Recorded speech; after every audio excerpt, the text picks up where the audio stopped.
is an urgent country emergency broadcast. Attention residents, containment breach has an signature. Your containment breach, residents, containment breach, imagine emergency broadcast.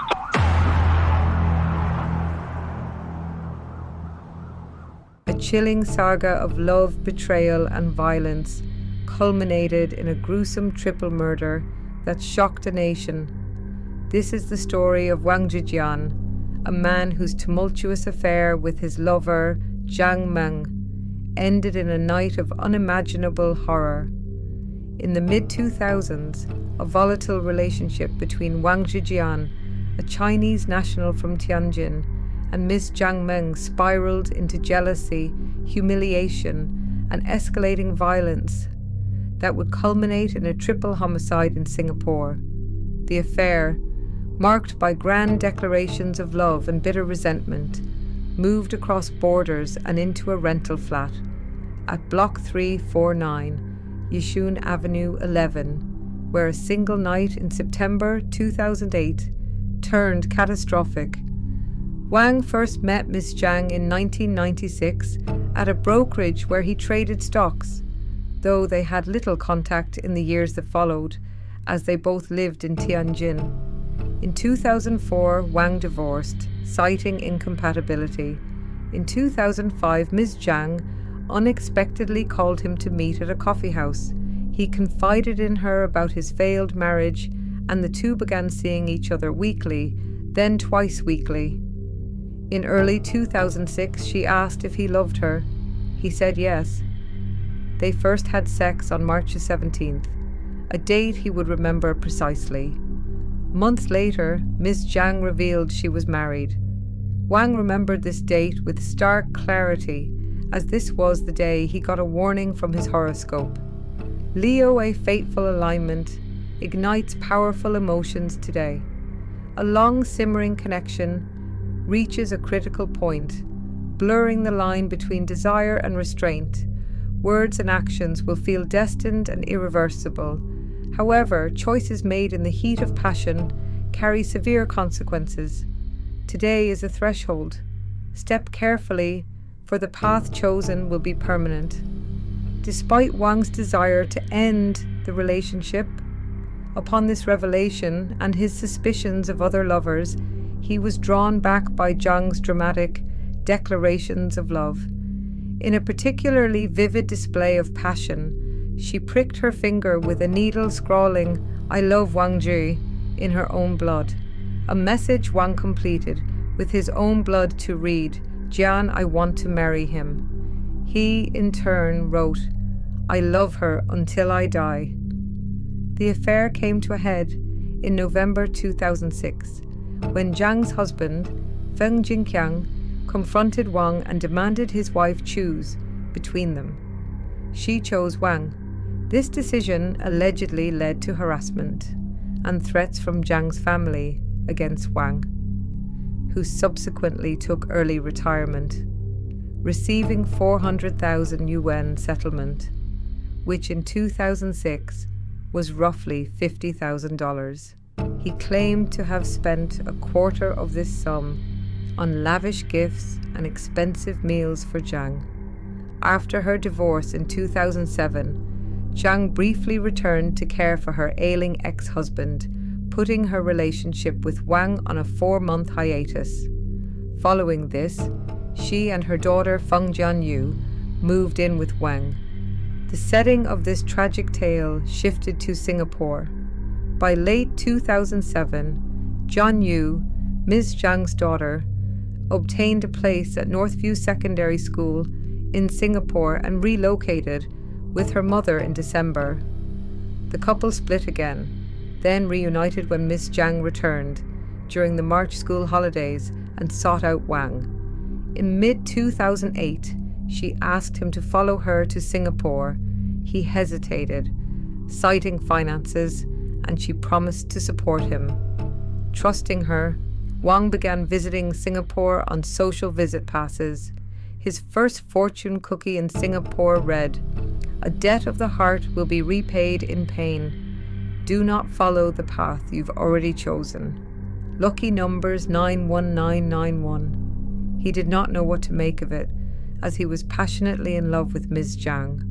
Wang made 3 trips in 2008. These trips, he alleged, were fraught with what he described as bizarre and humiliating experiences. While staying with Ms. Zhang and her daughter in a Yishun rental flat, he was subjected to degrading treatment. He claimed to have been relegated to the role of a domestic servant, spending his money on their food, cooking for them, eating leftovers and scraps, hand-washing their clothes, even their underwear. He claimed Ms. Zhang forced him to remain naked in the bedroom when friends were present, leaving him to defecate and urinate into bags and newspapers as makeshift toilet, as there was no toilet in the room. On his first trip in July, he said the 2,800 yuan, roughly $350, he brought was spent in 4 days, including $140 for a crab meal. Bear in mind, friends, the money Wang spent was in Singapore dollars, even though he did not have a job. He was barely making it financially. After he returned to Tianjin, China, Ms. Zhang called to say friends could help him find logistics work. He returned on his second trip on August 3rd. Agents quoted fees for job placement. Zhang and Wang quarreled over his inability to pay agents for job placement assistance. He left on September 2nd, 2008, and went back to China. Soon after, Ms. Zhang phoned again, saying Johnny, her daughter is going to transfer to Raffles Girls' School, and urging Wang to come help. This was the last and fatal visit of Wang. He withdrew nearly all his remaining savings, about 7,000 yuan, roughly $1,050. Wang arrived on September 9th, 2008.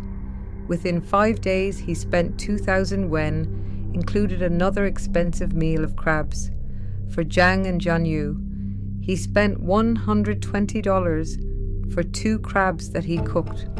For Ms. Zhang and Jianyu, he was left with only pieces of crab, but he could not have the pieces of crab that his money bought as Jianyu. Zhang's daughter wanted the remaining pieces for breakfast the following day. On September 17th, 2008, Wang read his horoscope. Leo passion, fueled by resentment, will erupt. Words uttered in the heat of this moment will be your final judgment, and the choices you make now will echo into a silent eternity. The stars advise you to honor this rage. Let your heart speak its truth through your hands, for the promises you made in blood demand an ultimate conclusion. He thought nothing of that dire warning. A few days later, on the evening of September 18th, a request for another crab dinner became the catalyst for the horrific events that followed. An argument erupted when Zhang demanded crabs for dinner again. Remember guys, Wang's $50,000 is almost gone. Most, if not all, was spent on Miss Zhang. Wang, having spent nearly all his savings on her, refused. The ensuing confrontation, lasting nearly an hour, was filled with what Wang described as humiliating insults and vulgarities. Wang later told police that Ms. Zhang insulted his poverty, insulted his parents, cruelly belittled and baited him, and mocked him despite his claim that he had spent all his savings on her. Later that night, unable to sleep, Wang claimed to have entered a daze, his mind a blank as he was overcome with rage.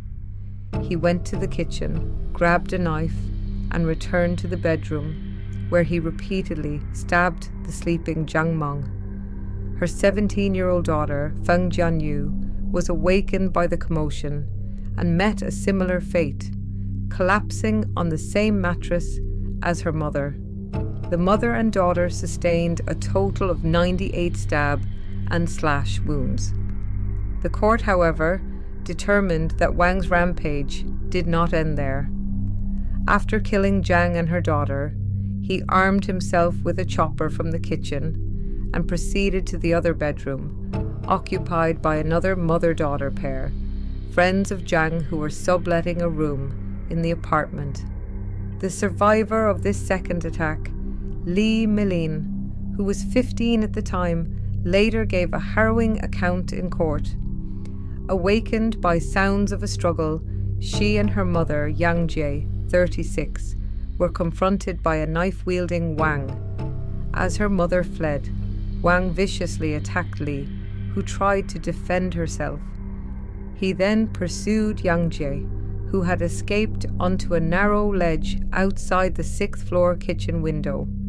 Wang proceeded to cut her hands as she clung to bamboo pole holders, causing her to fall to her death.